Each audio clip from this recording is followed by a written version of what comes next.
Hey everyone, welcome back to my channel. Today's video is about fixing the withdraw box issue. If you're encountering the error message unable to send friend request or friend request already exists, let's dive straight into resolving it. Firstly, it's important to note that this issue stems directly from the Roblox servers. However, I have a few fixes you can try to resolve the problem of being unable to send friend requests in Roblox. To begin, right-click on the Start menu and select Run, then type ncpada.cpl and press Enter. Right-click on your Wi-Fi connection, choose Properties, uncheck TCP IPv6, select TCP IPv4, and hit Properties.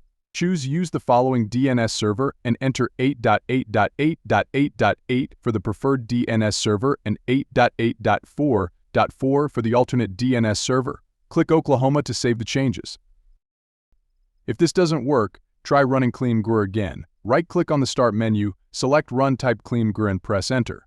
Choose the drive where Roblox is installed, select all options except thumbnails and click OK to delete the files.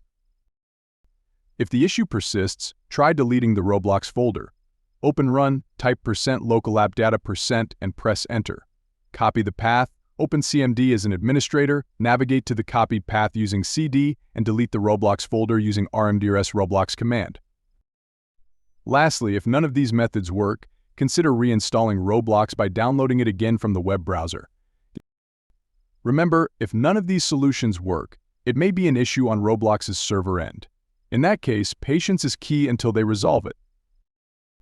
If this video helped you, please consider subscribing and turning on notifications for future updates. Thank you for watching.